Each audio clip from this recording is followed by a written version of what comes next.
Good morning students, कैसे हो आप सब? ठीक हो? अच्छे से पढ़ाई कर रहे हो? अभी तो सेकेंड टर्म स्टार्ट हो गई है, अब अच्छे से स्टडी करना शुरू कर दो। बच्चों, जब हम आपसे इंटरेक्शन करते हैं, जब भी आपसे वीडियो कॉल करते हैं, तो आप उस टाइम पे बिल्कुल अवेलेबल रहा करो और जो कुछ भी हम आपसे पूछते हैं उसका हम असेसमेंट अपने पास रखते हैं कि कौन बच्चा कैसे सुना रहा है। इसलिए आपने क्या करना है, जितना भी सिलेबस हम आपको करवा रहे हैं उसको रोज इवनिंग में या मॉर्निंग में रिवाइज किया करो। रीडिंग, रिकग्निशन ऑफ नंबर्स, जैसे हम कोई भी नंबर आपको दिखा के पूछते हैं, ये कौन सा नंबर है, आप अगर अच्छे से सही बता देते हो, ma'am 123, ma'am 200, ma'am like this, तो सही है, हमें पता चल जाता है कि इस बच्चे को अच्छे से नंबर्स की पहचान है। और डियर पेरेंट्स, आप प्लीज़ जब भी आपको मैसेज आता है व्हाट्सएप के ग्रुप में कि इस डेट को हमने इंटरेक्शन करनी है, तो आप उस टाइम टेबल को प्लीज़ फॉलो किया करो और उसी टाइम पे जैसे टाइम दिया होता है प्लीज़ कोशिश करो आप बच्चे के साथ इंटरेक्शन कर सको। बच्चा और आप, student and you both should be available at the moment, ताकि हमने अगर कुछ पेरेंट्स से बात करनी है वो भी उस टाइम पे कर सकते हैं। और कुछ कई बार ऐसे होता है कि हम आपको उस टाइम पे वॉइस कॉल या वीडियो कॉल करते हैं तो आप नहीं उठाते, और फिर जब हम किसी और बच्चे के साथ, नेक्स्ट बच्चे के साथ इंटरेक्शन कर रहे होते हैं तो बीच में आपकी कॉल बार बार आ रही होती है। तो प्लीज़ इस चीज़ का ध्यान रखें, जब मैम आपको टाइम दे रहे हैं उसे थोड़ा बहुत इधर उधर तो हो जाता है कि कई बार कुछ पेरेंट्स कुछ क्वेरीज करने में थोड़ा टाइम ज़्यादा ले जाते हैं, या फिर कुछ बच्चे टीचर के सामने कम बोलते हैं, उस चीज़ में टाइम लग सकता है। लेकिन आप प्लीज़ बच्चे को इतना प्रिपेयर रखो कि मैम के सामने ज़रूर आंसर दे जो मैम पूछ रहे हैं। अगर बच्चा मैम को आंसर नहीं देगा तो टीचर को कैसे पता चलेगा उसको आता है? हाँ, आपकी कन्वीनियंस के लिए हम बोल तो देते हैं कि बच्चे का वीडियो बना के भेजो, लेकिन ऐसा हर बार नहीं होना चाहिए कि एक बच्चा मैम के साथ मतलब बात ही नहीं करता, तो it does not look good ना। Secondly, we get the competitions done. जो भी कॉम्पिटिशन्स होते हैं उसका सर्कुलर प्लीज़ अच्छे से देखा करो आप। उसके बाद कोई क्वेरी मेरे ख्याल से नहीं रह जाती जिसको पूछने की ज़रूरत पड़े। और अभी हम आपकी बुक्स चेक कर रहे हैं, बच्चों की बुक्स चेक करेंगे।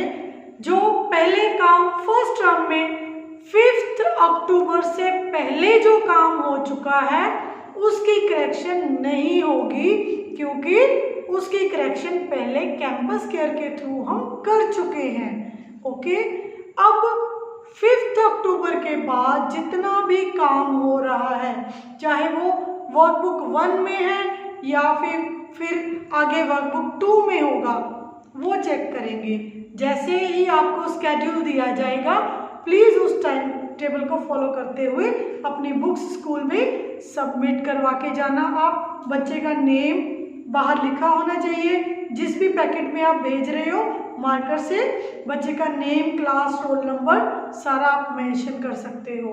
ओके, ताकि हमें वो इजी रहे। And it is to be repeated fortnightly, I think, yes, every fortnight you have to submit the books for the correction.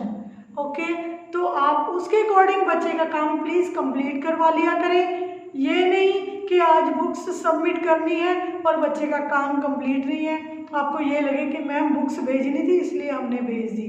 Please timely, वैसे तो मेरे को पता है बहुत पेरेंट्स बहुत अच्छे से टाइमली काम करवा रहे हैं, I am just telling you कि प्लीज़ फॉलो इट, ताकि हम सबको इजी रहे।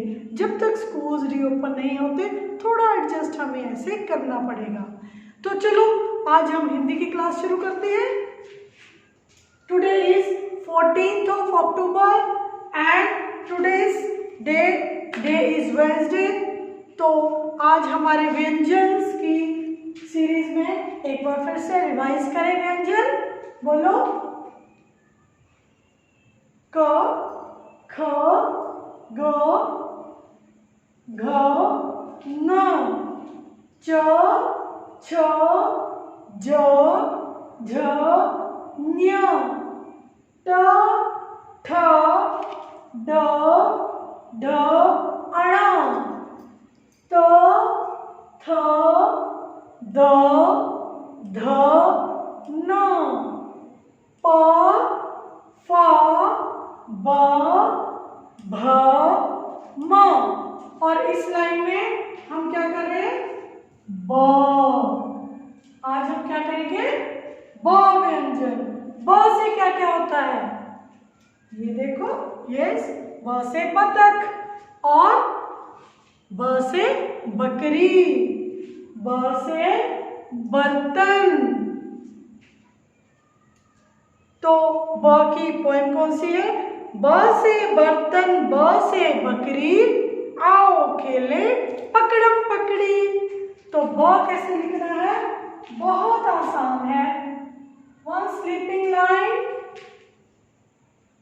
One standing line, sleeping line, standing line. फिर ये जो लाइन बनाई है इसका ऐसे करके एक पेट बना दो। और अब क्या करना है? इसके ये जो पेट बनाया है उसको कट, लाइक ब, ऐसे, लाइक दिस। ब से बकरी, ब से बर्तन, ब से बकरी, आओ खेले पकड़म पकड़ी। ब से बर्तन, ब से बकरी, आओ खेले पकड़म पकड़ी। वैसे तो ये व्यंजन लिखने बहुत आसान है, लेकिन फिर भी और प्रैक्टिस के लिए, जैसे हमने आपको एक्टिविटीज पहले भी करवा दी है, आटा लेके या सूजी लेके या ऐसी या ये क्या कहते हैं कलर वगैरह लेके, उसमें आप लिखने की प्रैक्टिस कर सकते हो। ओके, बट ये तो वैसे ही बहुत आसान है। One sleeping line, one standing line, then make half circle और इस सर्कल को बीच में कट कर देना है। ये बन गया हमारा ब, लाइक दिस, ऐसे। ब से बर्तन, ब से बकरी, आओ खेले पकड़म पकड़ी। ब से बर्तन, ब से बकरी, आओ खेले पकड़म पकड़ी। आपने अपनी बुक के जितने भी पेजेस हम करवा रहे हैं उनको करके चेकिंग के लिए मैम के पास भेजना है। और जो फॉर्मेशन मैम करवा रहे हैं प्लीज कोशिश करो वही लिखने की। थोड़ी सी फॉर्मेशन बुक में अलग दी हुई है, कुछ व्यंजन की, सबकी नहीं, कुछ व्यंजन की। तो आप मैम की करवाई हुई फॉर्मेशन कर सकते हो। एक चीज और, जितनी भी हिंदी की वर्कशीट हमने पहले कर ली है, आपने क्या करना है? उनको हिंदी की नोटबुक में पेस्ट कर लेना है। ओके, नोटबुक में पेस्ट करके रख लो, ताकि उसका आप, क्योंकि हिंदी की बुक की जो वर्कशीट्स है वो आपके आगे आके बहुत काम आने वाली हैं। उसी तरह की पिक्चर्स वगैरह हम फिर एक्टिविटीज़ में करवाते रहेंगे, तो उसको संभाल के पेस्ट करके रखना है। तो बोलो, ब से बर्तन, ब से बकरी, ब से बर्तन, ब से बकरी, आओ खेले पकड़म पकड़ी। तो सुंदर सुंदर ये ब लिखना है और मैम से चेक करवाने के लिए बुक्स भेज देनी है। Bye, have nice day.